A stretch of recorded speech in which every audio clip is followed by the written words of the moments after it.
அப்பா,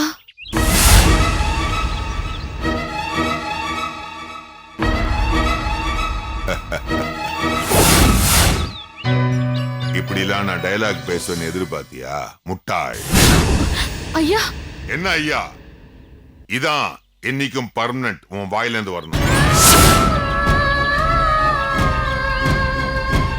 நான் என்னைக்குமே உனக்கு ஐயா தான். உனக்கு நான் அப்பான்னு நீ என்னைக்குமே சொல்லக்கூடாது, ஞாபகம் வச்சுக்க. நல்ல ஏமாந்துட்ட. உன் கண்ணீருக்கும் கதறலுக்கும் பரிமளம் ஏமாறலாம், ஏன் பிரீத்தி உருகலாம். ஆனா இந்த செல்வநாயகம் அதை நீ நல்லா புரிஞ்சுக்க. ஒத்துக்கிறேன், இந்த நிமிஷம் நீ ஜெயிச்சிருக்க. ஏன்னா நானே உன்னை வீட்டுக்கு வான்னு கூப்பிட்டுருக்கேன்ல, அத சொல்றேன். அதுக்காக இந்த வெற்றி நிரந்தரம் நினைச்சிடாத. அப்போ நான் எந்த தப்பும் செய்யலங்கிறது தெரிஞ்சு நீங்க என்ன கூப்பிடலையா? முட்டாள், நீ வேணுங்கிறதுக்காக மறுபடியும் உன்னை கூப்பிடல. என் பரிமளத்தோட உயிர் எனக்கு முக்கியம், அதுக்காக தான் உன்னை கூப்பிட்டேன். அதை வச்சு எப்போதுமே பர்மனண்டா இங்க தங்கிடலான்னு கனவு காணாது. ஒவ்வொரு நிமிஷமும் இந்த வீட்டுல இருந்து உன்னை எப்படி கலப்பணும்னு நானும் திட்டம் போட்டுட்டு தான் இருக்கேன். அப்படின்னா நான் உயிரை பணிய வச்சு அம்மாவை காப்பாத்தினது, ராப்பகல கண் முழிச்சு அம்மாவை கவனிச்சுக்கிட்டது எல்லாமே நீங்க நாடகமா தான் பாக்குறீங்களா? ஒவ்வொரு நிமிஷமும் உங்க எல்லார் மேலயும் நான் காட்டின பாசத்தை நீங்க நம்பவே இல்லையா? நீ யாரு எங்க மேல பாசத்தை காட்டுறதுக்கு?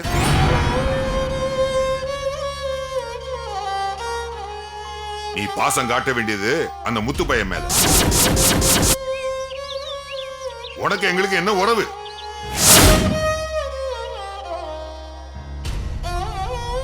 சொன்னியே அம்மா உயிரை காப்பாத்தின, அம்மாக்கு அது பண்ண இது பண்ணேன்னு. எல்லாத்தையும் கூட்டு கழிச்சு பெருக்கி மொத்தமா ஒரு தொகையை தரேன், தூக்கி வீசுறேன். நாய் எலும்பு துண்ட கவர மாதிரி எடுத்துக்கிட்டு போ. ஐயா, என்ன நீங்க? உன் வாழ்க்கையில ஏன் கனவுல கூட நினைக்க முடியாத ஒரு தொகை இது. அள்ளித்தரேன், இதை எடுத்துட்டு போய் அந்த முத்து பையிட்ட கொடு. இந்த கவிக்க என் அன்புக்கு விலை பேசுறீங்களா ஐயா? அம்மாவை கொல்ல வந்தவன் என் கழுத்துல கத்திய வச்சப்ப கூட என் உயிரை பத்தி கூட கவலைப்படாம நான் போராடினே. அந்த அன்பு உங்க கண்ணுக்கு தெரியலையா? தெரியல. ஆபரேஷனுக்கு பிறகு 1 மணி நேரத்துக்கு ஒரு தடவை மருந்து கொடுக்கணும்னு டாக்டர் சொன்னாரு. அந்த 1 வாரம் பொட்டு தூக்கம் இல்லாம நான் அம்மா பக்கத்திலேயே இருந்து பாத்துக்கிட்டேனே. அந்த பாசம் கொடுவா உங்களுக்கு புரியல? புரியல. எப்படி புரியும்? உங்க மனசுதான் உறைஞ்சு போச்சு. ஆனா நான் அப்படி இல்ல. எவ்வளவுதான் கல்லால அடிச்சாலும் வாலாட்டிக்கிட்டே திரும்ப திரும்ப உங்க பின்னாடியே வர நாய்க்குட்டி மாதிரி எல்லாத்தையும் நான் மறந்து உங்களோட அன்புக்காக நான் வந்தேன். என்ன போய் இந்த பணத்தால அவமானப்படுத்துறீங்களே. காசுக்காக ஆசைப்பட்டு இந்த பணத்தை நான் கையில தொடுவேன் நினைக்கிறீங்களா?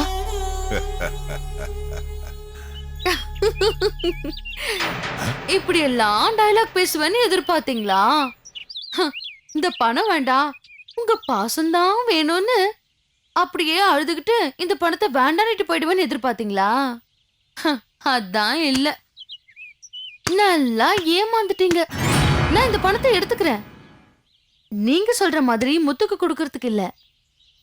15 வருஷமா என்ன வளர்த்த சண்முக ஐயாவோட பையன் சிவா ஐயா இருக்காருல்ல, அவர் கஷ்டப்படுறாரு. அவருக்கு கொடுக்கறதுக்கு இத நான் எடுத்துக்கிறேன். இத நீங்க கடனா நினைச்சாலும் பரவாயில்ல, இல்ல என் கணக்குல எழுதிக்கிட்டாலும் பரவாயில்ல. வர்த்தா?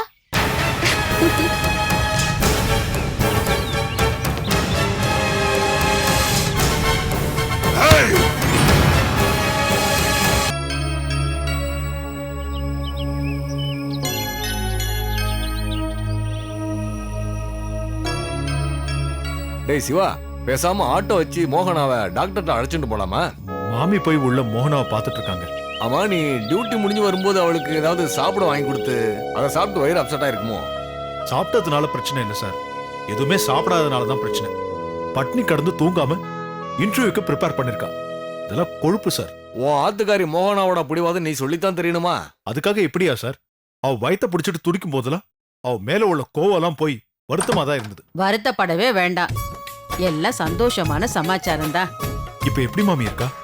முதல்ல அவ வயிறு நிறைய சாப்பிட கொடுக்கணும். அவ வயிறு நிறைய சாப்பாடு கொடுக்கறதுக்கு முன்னாடி உன் வாய் நிறைய சர்க்கரை அள்ளி போடணும். இது வந்துட்டே இரு. என்ன சொல்றீங்க? அதான் விஷயமா? ஆ, ஆ. பலே பலே. என்ன சார் கவலையோட நின்னுட்டு இருக்கேன், பலே பலேன்னு குதிச்சிட்டு இருக்கீங்க. என்ன சிவா, எங்க அப்பா குதிக்கிறாரா? அதுவும் எங்க அம்மா இருக்கும் போதே வா, என்ன தைரியம்? நான் தரையில குதிச்சுட்டு இருக்கேன்டா. விஷயத்த கேள்விப்பட்ட நீ மாடிப்படியில இருந்து குதிச்சிடுவேன். ஆமா, மாடிப்படியில குதிக்கிற அளவுக்கு அப்படி என்ன விசேஷம்? சொல்லுங்க சொல்லுங்க சொல்லுங்க சொல்லுங்க. டேய், என்னடா சந்தோஷமான சமாச்சாரம் அப்படி சும்மா சொல்லிட முடியுமா? அதுக்கு தான் இப்படி சர்க்கரையோட வந்திருக்கேன். மோகனா, வாடிமா. என்னம்மா நீ வேற சஸ்பென்ஸ பில்டப் பண்ணிட்டே போற? இந்தா. அப்படி என்ன சந்தோஷமான விஷயம்? ஓ சிவா, உன் படிப்புக்காத வேலை கிடைச்சிருத்தா? அதெல்லாம் ஒண்ணும் இல்ல. வேலை என்னடா வேலை? சிவாவுக்கு ப்ரமோஷனே கிடைச்சு கொடுத்துறா. ப்ரமோஷனா? என்னம்மா சொல்ற? டேய் சிவா அப்பா ஆக போறான்டா. அப்படியா? ஆமாடா, மோகனா உண்டா இருக்கா. டேய் தேன்மொழிக்கு சந்தோஷத்தை பாடுறா. மோகனா வாடிமா, வா.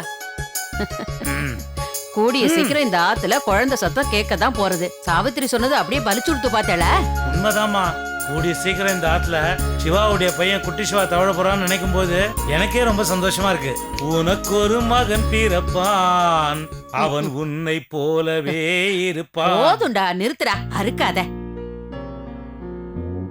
மோகனாக்கு வாந்தி வந்ததெல்லாம் இதுக்குதானா? எனக்கு புரியவே இல்ல. ஆமா, மத்ததெல்லாம் புரிஞ்சா மாதிரி. ஐயோ, என்னப்பா நீ இப்படி அப்பாவே இருக்க? ஆமா, உனக்கு எப்படி இவ்வளவு விஷயம் ஊரை விட்டு வரதுக்கு தைரியம் வந்தது? உண்மையிலேயே அதிசயம் தான்ப்பா. ஆமாமா, இப்பெல்லாம் நம்ப முடியாத அதிசயமெல்லாம் நடந்துட்டு இருக்கு. இப்ப மோகனா பிள்ளையாண்டு இருக்கா. அவளுக்கு குழந்தை பிறக்கிற நேரம் நம்ம தேன்மொழி வயித்திலையும் பகவான் பால வார்ப்பார், பாத்துட்டே இருங்களேன். டேய் பாத்தியாடா, உங்க அம்மா சொல்றதுக்கு ததாஸ்துன்னு சொல்ற மாதிரி மணி அடிக்கிறது பார். ஐயோ, மணி 10 எனக்கு 11 மணிக்கெல்லாம் இன்டர்வியூக்கு சிவா. நான் கிளம்புறேன். மோகனா, என்னம்மா சொல்ற? எங்க போற? நீங்களே கேளுங்க மாமி. நான் ஏற்கனவே வேலைக்கு போக வேண்டாம்னு சொல்லிட்டு இருக்கேன். இப்ப பிரெக்னண்டா வேற இருக்கேன். இதுக்கப்புறமும் வேலைக்கு போவேன்னு சொல்றான். வேணாண்டிமா, உள்ளபடியே நீ வேலைக்கு போறது எனக்கு சந்தோஷம்தான். படிச்சுட்டு அனாவசியமா எதுக்கு வீட்டுல முடங்கி கிடக்கணும்? ஆனா இப்ப வேண்டாம்மா.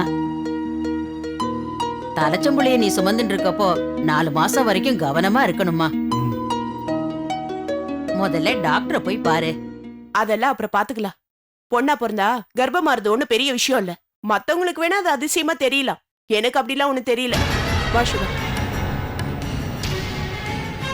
ஏய். நான் வரேன் சிவா. மோனா, மோனா, மோனா, சொல்றத கேளு மோனா.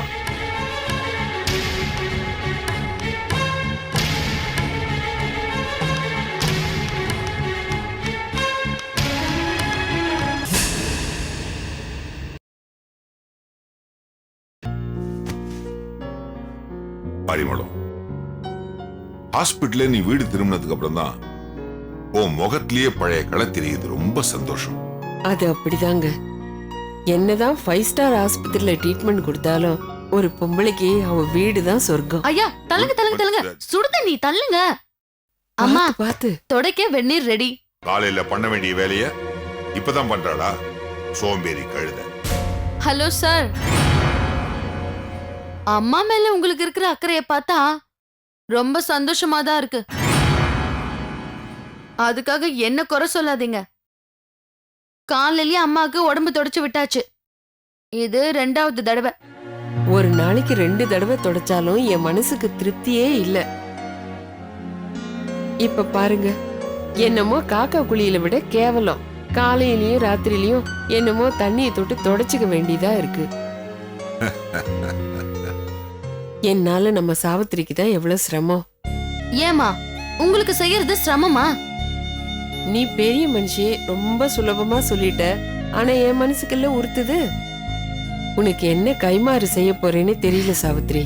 உங்களுக்கு அந்த கவலையே இருக்க கூடாதுன்னு தான் ஐயாவே கைமாறு செஞ்சுட்டாரு. ஐயாவா?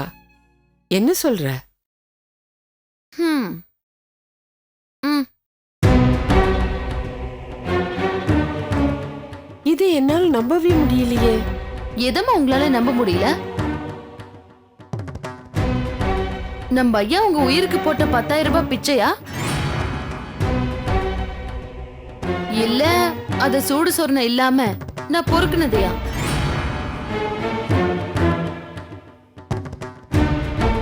ரெண்டையும் தான் சாவித்திரி. இந்த ரெண்டையுமே நீங்க நம்பிதாமா ஆகணும். இவர் கொடுத்ததும் உண்மை, அது நான் வாங்கிக்கிட்டதும் உண்மை. ஏங்க, என்னங்க இது? ஒரு அம்மாவுக்கு ஒரு பொண்ணு சேவை செய்யற மாதிரி சாவித்திரி எனக்கு சேவை பண்ணிக்கிட்டு இருக்கா. அதுக்கு போய் என்னமோ கூலி அது இதுன்னு கொடுத்திருக்கீங்க. இல்ல பரிமளா, அது வந்து நீ ஏமா, யார்கிட்ட எப்படி நடந்துக்கணும்னு அவருக்கு தான் தெரியல, உனக்குமா தெரியல? வேற வழி இல்லம்மா. முள்ள முள்ளாலதான் எடுக்கணும். சரி சரி, வெட்டியா பேசிட்டு இருக்காம வந்த வேலையை பாரு. பாத்துக்க. அது மட்டும் இல்லம்மா, இந்த நாடகத்தால ஒரு குடும்பமே சந்தோஷப்படும்னா அதுக்கு நடிக்கிறதுல தப்பு இல்லைன்னு தோணுச்சு. அதான் இந்த பணத்தை எடுத்துக்கிட்டேன். நீ என்ன சொல்ற சாவித்திரி? ஆமாமா, இந்த பணத்தால எங்க சிவா ஐயாவுக்கு கட்டிலு, ஸ்டவ்வு, ஃபேனு இதெல்லாம் வாங்கி கொடுக்க முடிஞ்சா அது என்ன வளர்த்த வள்ளி அம்மாக்கு நான் செஞ்ச பெரிய கைமாறா இருக்கும்ல. இப்ப சொல்லுங்க, நான் செஞ்சது தப்பா? நிச்சயமா இல்ல சாவித்திரி. நீ செஞ்சது தப்பு இல்லைங்கிறது மட்டும் இல்லாம, நான் பயந்த மாதிரியும் இல்லாம, உனக்கும் இந்த உலகத்துல பிழைக்க தெரியுங்கிறத நல்லா நிரூபிச்சிட்ட. ஆமாமா, இந்த உலகத்தையே அன்பு, பாசம், விசுவாசம், காதல் தான் நடத்துதுன்னு முன்னெல்லாம் முட்டாள்தனமா நினைச்சிட்டு இருந்தேன். ஆனா இப்பதான் அப்படிலாம் இல்ல. இந்த பணம் தான் எல்லாத்துக்கும் ஆதாரம்னு புரிஞ்சுக்கிட்டேன்.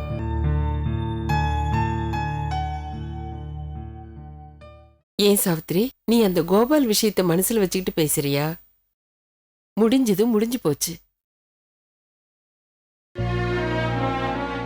அத நான் தாமா உங்ககிட்ட சொல்லணும். அந்த ஊர்வசி தான் அப்படி சொன்னானா நீங்களாவது யோசிக்க வேண்டாமாமா? என்னம்மா இது? நான் போய் கோபால் ஏமா அப்படி ஒரு நினைப்பு இருந்தா நான் முதல்ல உங்ககிட்ட தானே வந்து சொல்லிருப்பேன். வேண்டாம், ஒரு தடவை பட்டதே போதும். மா அதெல்லாம் விடுங்கம்மா. இப்ப என் கவலை எல்லாம் நம்ம பிரீத்தி அக்காவை பத்தி தான். அட பிரீத்தி அக்கா வாங்க, உங்களை பத்தி தான் பேசிட்டு இருந்தோம். 100 ஆயுசு உங்களுக்கு. உண்மைதான். என்ன கூப்பிட்டியாமே? ஆமா பிரீத்தி, காலையில அம்மாவை இந்த கட்டில கொண்டு வந்து படுக்க வச்சதோடு சரி, அதுக்கப்புறம் உன்னை ஆளையே காணோம். அதனாலதான் கூப்பிட்டு அனுப்புனேன். உன்னதான் கவனிச்சுக்கிறதுக்கு ஆள் இருக்காங்களே. நாங்க எத்தனை பேர் கவனிச்சுக்கிட்டாலும் நீங்க அம்மாவை கவனிச்சுக்கிற மாதிரி இருக்குமா பிரீத்திகா? அம்மா கேளுங்க கேளுங்க. கேக்குறேன். பிரீத்தி, நான் உன்னை எதுக்கு வர சொன்னேன்னு தெரியுமா? சொன்னா தானே தெரியும். ஏம்மா அம்மா கிட்ட இவ்ளோ கோவமா பேசுற? எனக்கு கோவம்லாம் ஒன்றும் இல்லை. கோவம் இல்லைன்னா அப்புறம் ஏன் நம்ம சாவித்திரி கிட்ட பேசாம இருக்க? ஆமா, அவளா வந்தாலும் நீ பேசாம முகத்தை திருப்பிக்கிறியாமே. ஓ, உன்கிட்ட வந்து போட்டு கொடுத்துட்டாளா? ஐயோ, நான் ஒண்ணு போட்டு குடுக்கலக்கா.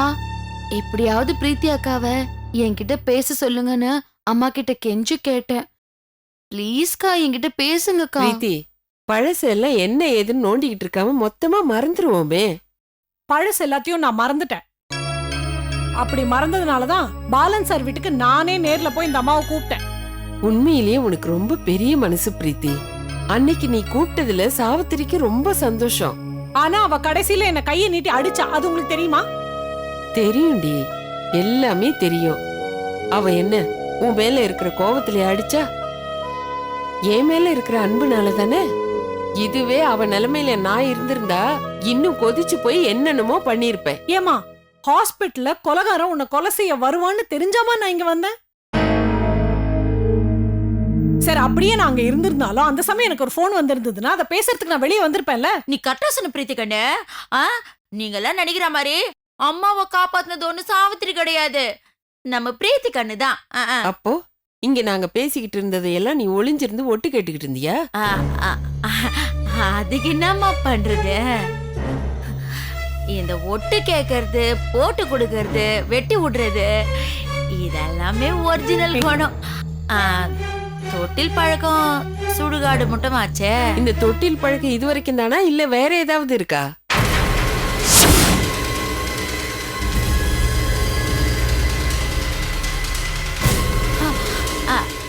இல்லம்மா, வேற எந்த கெட்ட பழக்கமும் கிடையாது. இது ஒண்ணுதான். எங்க விட்ட நம்ம பிரீத்தி கண்ணுதான் அம்மாவை காப்பாத்துச்சு. நல்லா யோசிச்சு பாருமா, உனக்கே புரியும். பிரீத்தி மட்டும் அன்னைக்கு வீட்டுக்கு வராம ஆஸ்பத்திரியில இருந்தா என்ன ஆயிருக்கும்? கொலகாரன் வாசலையே காத்துக்கிட்டு இருப்பான். எந்த பேமானிய போனை போட்டு பிரீத்திய லைன்ல கூப்பிட்டு இருப்பான். இதுவும் ஓடி போய் லைனை அட்டன் பண்ணின்னு இருக்கும். அந்த நேரமா பார்த்து அந்த கொலகார ரூமுக்குள்ள போய் அம்மா கதையை முடிச்சிருப்பான் பிரீத்தி. அந்த மாதிரிலாம் நடக்கல.